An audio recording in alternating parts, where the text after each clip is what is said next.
All right.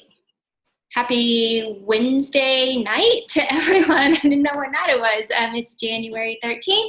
We're doing the first call of the year with Stacey Stevens, one of my dear friends. We've known each other since forever, it seems like. Our families grew up with each other. And she is a life coach. She is a trainer. She is a body architect. She is a fitness model. Should see her pictures. An entrepreneur, and just like everything that's good. She's just this ball of energy and is always there to lift me up and offer inspiration. And so I figured she would be a great person to start the year off with. And I just love to listen to her talk. So I'm going to let her take over, and we'll just go from there. That's really sweet. Hey, everyone. I first have a question. Does anybody have anything they want to talk about? Anything like weighing on you or anything at all? I'll start with something good real fast. Yeah. Lindsay Sims and her team hit Premier in 2015. They are a Premier team, one team out of 400,000 that got that honor, and they'll ride it all year long. And so did our team, Push Nation. So we are Premier and walking stages and doing all that badass stuff. So does that mean, so tell me that y'all's whole group does y'all all get to go to conferences, and like, what all does that entail? Well, our whole team gets the title of it, but Lindsay and I are the ones that'll get to go to those. And then a lot of times they give you extra tickets for certain events, and you can bring a part of someone from your team with you. That's so cool. Yeah, it's pretty awesome. Oh my gosh, that's a huge deal. Yeah. It's really cool. Anybody else?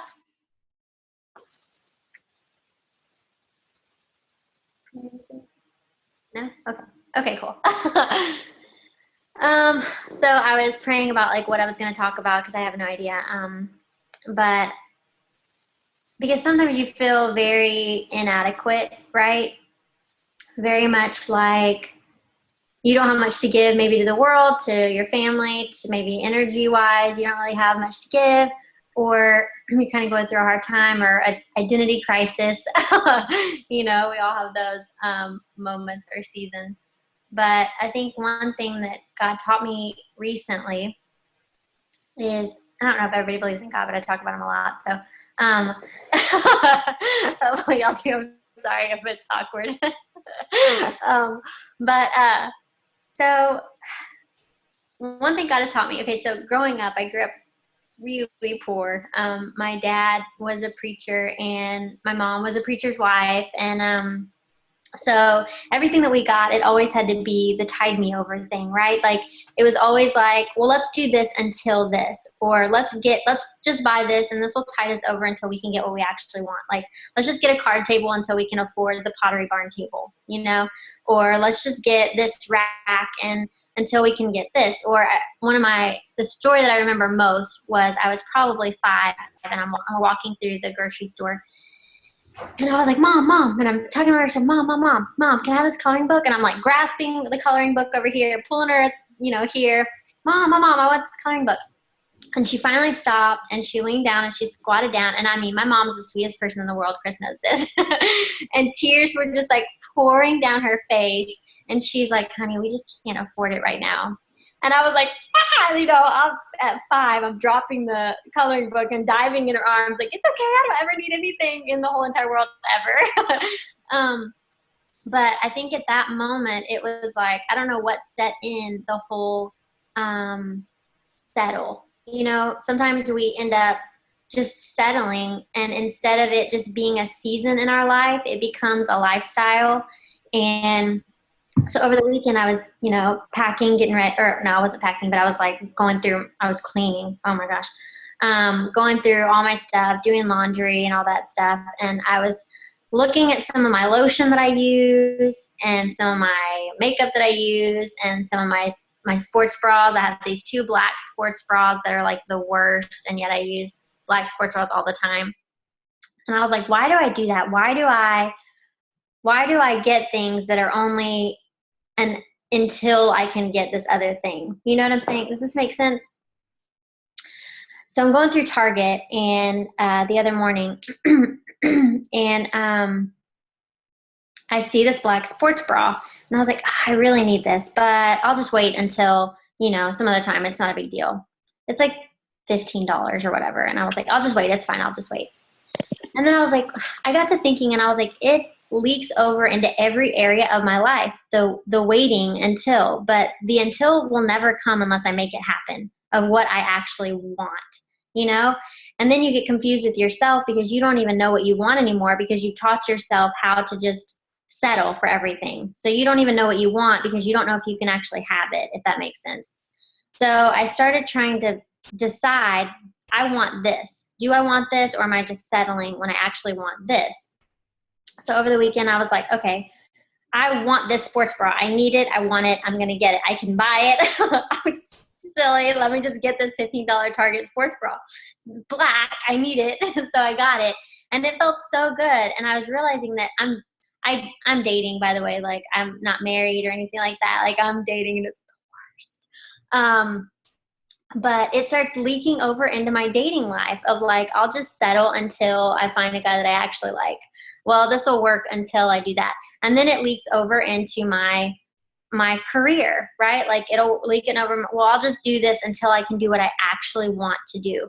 But it never, if you don't just make it happen or take the leap or do what you need to do in order to get what you want, then it won't ever happen. And then even in the Bible, it says you have not because you ask not, right?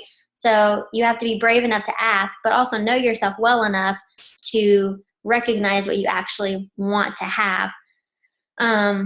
Anyway, does that make sense? I hope that all made sense. Okay, good. Y'all are all muted, and so I'm like, I can't hear anything. And no, it's okay though. So anyways, that was a really big lesson for me over the weekend of just recognizing what I truly desire, because those desires aren't wrong, right? Like, what if our desires are actually heaven's prayer for us? Like, our prayer is to heaven, right? But then our desires in our heart, because we can trust that. Like, sometimes we lose so much trust in ourselves because maybe we fail or we make a bad decision or, whatever. And then that turns into a lifestyle of distrust within ourselves.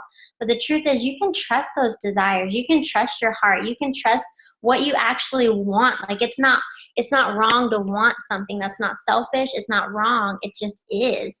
So what if, and so I don't know, I can't help but think, like, we have these prayers to God, right? And then what if our desires are actually heaven speaking to us and answering those prayers? So those desires, those wants aren't negative. They're actually heaven sent, and they're actually blessed. And we can trust those and look at that and be like, you know what? I do want this. And settling is you saying no to heaven, or you saying no to what your actual destiny is, And so I really started testing this because I don't want to say something without or like stand firm on something without actually living it out and seeing if I actually believe it or if I'm just saying BS, So I started really living it. And you know what? It doesn't always happen right away.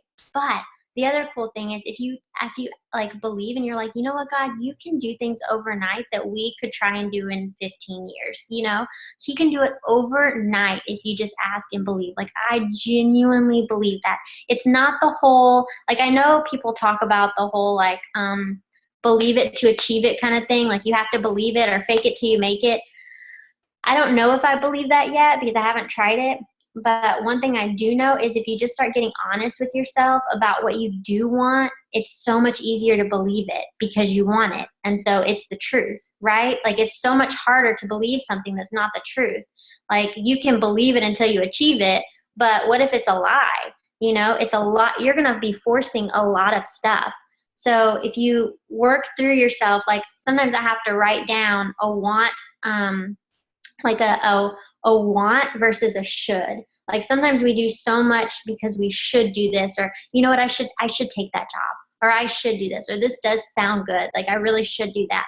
But what if we started doing stuff because, you know what, I just want to do it. I just feel in my heart, this is what I want to do. And it's not selfish and it's not wrong. It's an answer to heaven's prayer for and over you, you know? Again, you have to kind of work through it. But I feel like everybody here has such a pure and genuine desire to help people. Like that's your genuine heart behind everything that you sell, everything that you do, every person that you talk to, every person that you ask to come in and join y'all's family. It's from such a pure and genuine intention, you know? So I feel like any asking that you do within this realm is a good like there's good behind it, you know? So, you know, that's kind of all I have. I usually write stuff down, so that helps me. Yeah, and I do. And y'all can all unmute and talk and ask questions. It's just real laid back. But I agree with what you're saying. And the fake it till you make it, we've tried that. We've all tried that. And, you know, you do get some results out of it. I will say, you know, like if you put that out there and you present yourself in a way that people want you to present yourself, you can get a little result out of that. But the most result that I have seen is what you were saying, when you actually believe it. Like when you change your mindset and you really in your heart believe it, you really in your heart believe, you know, you are this good. You really in your heart believe that these products are going to help you, that you really in your heart believe that this is going to make an impact on someone's life. And when you believe that and you want to share it with everyone, the no's and the things that you get back that can be negative, they'll affect you, but they won't affect you as much, because in a way you're kind of like, you're the one not wanting to be helped. You know, I'm here, we're ready. But as far as like actually writing down what you want instead of what you think that you're supposed to want is something that just takes a lot of soul searching and digging deep and writing down scary stuff and sometimes not so scary stuff. Yeah. Yeah, that's exactly it. But I heard this I like Tony Robbins. He's like a motivational speaker and encourager, and I really like to listen to him. And one time when you were talking, it reminded me of it. One day he was like, okay, so what if, I know a lot of you may feel insecure or especially with rejection and people telling you no, right? So then you don't think you're a good coach, or you don't think that you're a good, you know, promoter, or I don't know, you think something's wrong with you, right? But it's like, so his whole question was, but who told you that? Who told you you weren't good enough? Who told you that this has to be your story? What if you tell yourself a different story? Who made up that story that that's who you are in your head and that you had to believe that? What if you try and make up a different story? What if you can become who you actually want to be, and you can see yourself, no matter how many no's you get, you can see yourself in a certain way to where you stay true to yourself, confident, and it doesn't suck your energy dry, because those no's will pull that energy right out of you to where you just want to go lay in bed all day. You're like, ah, this is so, you know? But what if you could tell yourself a different story of like, no matter how many no's come in, no matter how many, you know, crossroads I hit, and maybe I don't go down this path or whatever, I'm still, this is who I am, and this is solid, and it's getting me to where I need to go. Because so his whole thing was, all right, I want you to write down what you believe about yourself. So in the thing, you write down what you believe about yourself. And he's like, negative, write down any negative or just anything that you believe is your story, whether it's from start to finish. Everybody has a story of what they believe about themselves, right? They can, you know, we can try and predict the future. We can, you know, we've been through our past or whatever, and we can try and think of what's going to happen. So write everything down of who you think you are. Now go through there and pick out what you don't want to be true about yourself, or that you think maybe somebody else told you, they taught you that this is who you are. You don't have to be that, you know, like you don't have to believe that about yourself. Write down things that are actually true. You know, maybe somebody finds you weak, or, you grew up and your parents weren't very attentive, or they didn't, weren't positive reinforcement or anything like that. And they told you, you know what, like my dad, I was in college and growing up, I was on Hooked on Phonics. Yes, I was. Don't judge. If anybody remembers Hooked on Phonics, it was to read. I was never good at reading. My sister had to sit with me and read. Like, I could not comprehend if I would speak something and read it at the same time, and it was just confusing, and I would read like the beginning of the word and I wouldn't read the whole word, and it was a nightmare. So I get to college and it's my first year, and I call my dad and I'm bawling because I'm, working like 3 jobs and I'm not passing, and and my dad's response was, well, we all knew you weren't college material. That was my dad's response. And that, coming from my dad, who's like the sweetest person ever, was a huge shock, right? But at that moment, I decided I was going to be college material. And if it took me 10 years, I was going to graduate school. And I did. And I remember the night that I graduated, I was in Maryland, and my dad flew up, and it took me like 6 years, but I did it. And my dad, I was like, Dad, are you surprised? And on my hat, I put like a scripture that said, as promised, because it says, if you do the will of God, you will receive what God has promised you. If you persevere, it's Hebrews 11 something. If you persevere, you need to persevere so that whenever you have fulfilled it, you can receive what God has promised you. So on my hat, I put as promised. And I was like, so Dad, are you surprised that I graduated college? And he's like, actually, yeah, I am. But it's like sometimes it's those negative things that push you to do exactly what you need to do, and will push you to be exactly where you need to be. You know what I mean? They'll grow you in ways that you didn't think that they could grow you. So. Yeah, absolutely. Absolutely. And I think a lot of our motivation sometimes comes from people who say no or who do things like that.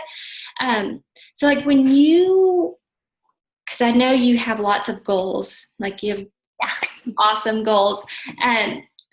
What are some of the things that you think to yourself or that you say to yourself so that you don't limit yourself when you are setting goals for a month or for a year or for a week or a day? Or how do you push yourself, I guess? That's a really good question. I think that comes with trust. And that's not just trusting, okay, because there's a couple of things. You have to trust the fact that you're doing the best that you can. You have to be good to yourself, right? You have to be your own best friend. And I am my own worst critic. Like I used to be a huge critic of myself. If everything wasn't perfect, like I couldn't walk out of the house, period. I remember one time I had my hair was in a ponytail. I spent like 45 minutes putting my hair in a ponytail. And my brother just came by and he was like, hey, Stacey, can I just do something? I was like, yeah, sure. He pulls out my hair like this. I was like, okay, you're ready to go. And he was like, just let yourself be imperfect for one day. See, I can't even do it right now. But basically like just being good to yourself. And so that's kind of what I do. Like, even if I'm not hitting the goals that I want to by a month from now, like, I will have bed days. I will have a day where I will lay in bed all day because I want to. And I don't have the energy, knowing that tomorrow is a new day and I will just bust it tomorrow, right? But just be good to yourself. You don't have to be hard on yourself every single day. If you need a day off, take a day off. Because one quote I heard that was like, listen to your body because it's listening to you. So first of all, you have to be careful of what you tell yourself because you're listening to you. Your body is listening to you. Your body responds to everything that you speak about yourself and think about yourself. Your body will respond. You can tell your body to relax and it will relax if you let it. You can tell yourself not to be anxious. It'll calm down if you let it, But it gets very disheartening after a while if you have this goal of 6 months and 2 years later, you're still not at that 6 months, what you wish was going to be 6 months. But you have to trust the fact that God is watching you and you're okay and everything's okay. And you serve the master of time and you're not running out of time. And you have to decipher between lies and truth, right? Now, there's a fine line between that and denial. Don't be in denial about what you actually need to get done and do something about it. But you also have to just be really good to yourself and know that, all right, well, today sucked, but I'm just going to give it a go again tomorrow. And quotes. I love quotes. That's another thing. You have to fill yourself with positive things. If I have like negative people in my life, I can't do it. I don't do it. I will block them. I will block their phone number if after 2 months they're still shooting me negative text messages. I can't do it. I don't want to keep that surrounding me. So I will listen to positive music all day. I'll find positive quotes. I don't really scroll through Facebook because sometimes it can be just everything is thrown out there is a little bit like tainted or negative, or I don't know, it'll just mess with your brain. And so it's almost like you have, like, your brain is a muscle too, right? You guys are into fitness, and so you work out every body, right? Every body part is important. Your brain and your emotions, your brain is a muscle, and your brain can control your emotions, right? So you have to work out your brain sometimes. Like, you have to train yourself to be confident. You have to work it out. That is a muscle group, just like you're working out your biceps. Let's say every time you do a curl, I had some of my clients, this one lady who was really struggling with some self-worth, and going through a really hard time with her husband. And so every time we did a shoulder press, I wanted her to tell me one thing that she loved about herself with every shoulder press. I love this. And I wanted her to say it out loud. You guys say it out loud. Okay, good. Okay, so then every time you did a curl, I want you to tell me one thing that you can do today, that you are positive you can do today. What's one thing you would not change about yourself that you love, Just doing those things, and it's training your brain just like it's training your bicep or it's training your shoulders, Okay. Does anyone have any questions for Stacey? Because I know some of y'all weren't on earlier, but she actually has a 4 a.m. flight in Miami to Miami from Houston. So I told her we would keep it at a good time limit, but I want y'all to ask questions if you have questions. I mean, she's an open book. You can ask her anything about goal setting or just bettering yourself, or just questions in general if you have any. Okay, so we were on a call last week with Brittany Emerson, and it's our corporate person, and I think it was after we hit premiere. No, we didn't even know yet. But one of the things that she said was, when are you going to stop and celebrate? And that kind of hit, because we do have these big goals and we don't always hit them. Like you said, we've been pushing for it we wanted it 6 months, and now it's been a year. But I think everyone, what we do is we genuinely do this from our heart, And so I think that we need to, as a reminder, keep telling ourselves, yes, we may hear no, not just from our customers, from our family, from our friends, but we genuinely know why we do this. And that's like a celebration upon itself, And so just stop and celebrate the now, keep pushing. But I think that was that just, and I think, especially with Chris and I had really big goals this year, and we didn't hit them, but but we have a lot to celebrate. So yeah.